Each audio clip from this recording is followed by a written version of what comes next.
I'm Shahada Abdel Karim. I am the president-elect of the Islamic Center. Also known as the Grand Mosque. Also known as the Grand Mosque, yes. What do you think is the most important thing for non-Muslims in America to understand about Muslims in America? Is that there's no really difference between us and them other than the fact that we worship a different way, but our goals are the same, our motivations are the same, our passions are the same. We all want our children to grow up to be good people. We all want to make the American dream, have a nice home, good place to live, decent neighborhood to have our children grow in. So other than that, we just come to a mosque rather than a church or a temple, but that's the only difference. I would like to know more Muslims.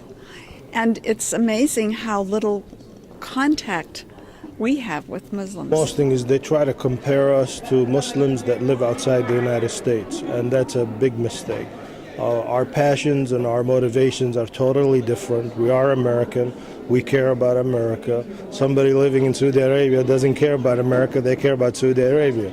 So when you try to put yourself in a position of an American Muslim, think of what you think America should be and what should be like and what you would like. That's what I want. And don't compare me to bin Laden or somebody else because they don't care about America. I do. My name is Fatin O'Day. I like to say we're just like everybody else. You know, a lot of us go to school. A lot of us have jobs. A lot of us want a better future. We're very involved in the communities that we're in. All of my siblings are very involved. I have a sister that's a lawyer in Chicago. I have a sister that's a high school English teacher in Chicago. And, you know, I personally participated in the election with Barack Obama and volunteered for that. So we're very involved just as much as any regular American person would be.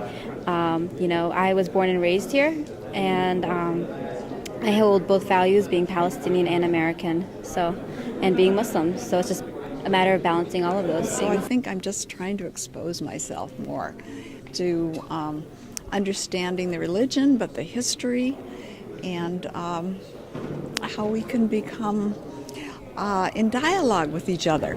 How do you find the community in Northeast Ohio?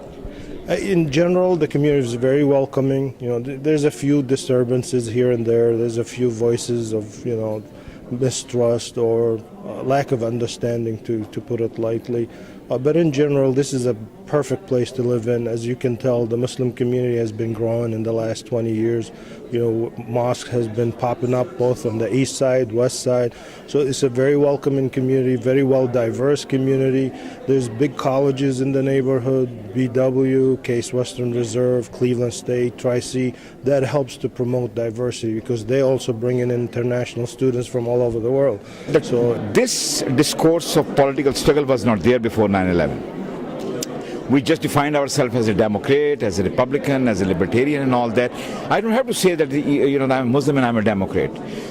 It's a secular society. You have to define yourself basically as a political struggle in the term of your political ideas and ideologies. And Muslim community to pigeonhole themselves, define themselves as a Islamic community is fundamentally wrong. This is a religion. This is my personal, basically, what I want. I don't like to see discrimination against any religious group, but defining my political struggle based upon the religion, I think it's basically is a very anti-American in my opinion.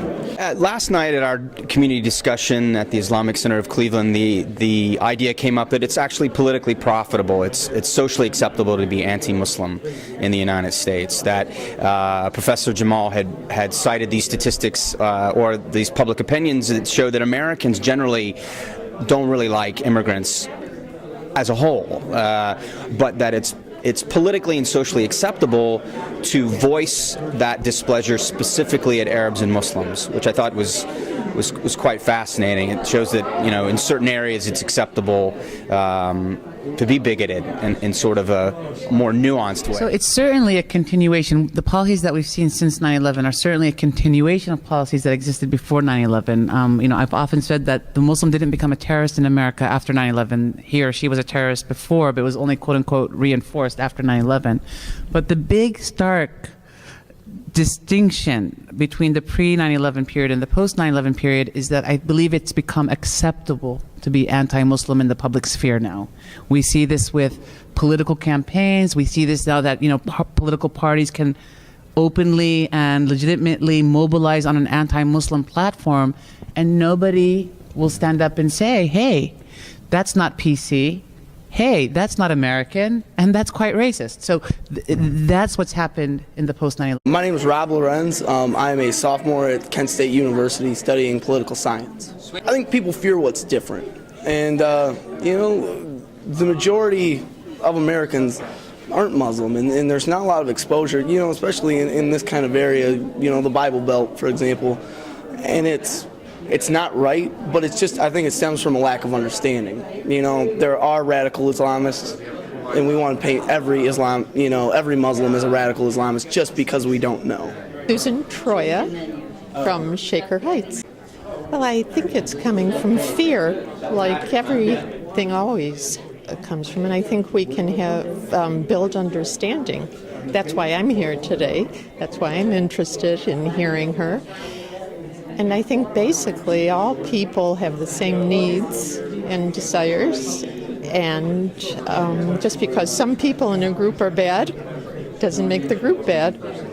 Things like this, where we can have forums, we can have discussions, and we can, it's basically an exposure thing, because it doesn't take much to understand that not every Muslim is a radical Islamist. Like, that's the same way there are extremists in every religion. It's in-group, heterogeneity, out-group homogeny. We want to say that they're not a part of our group, so they're all the same.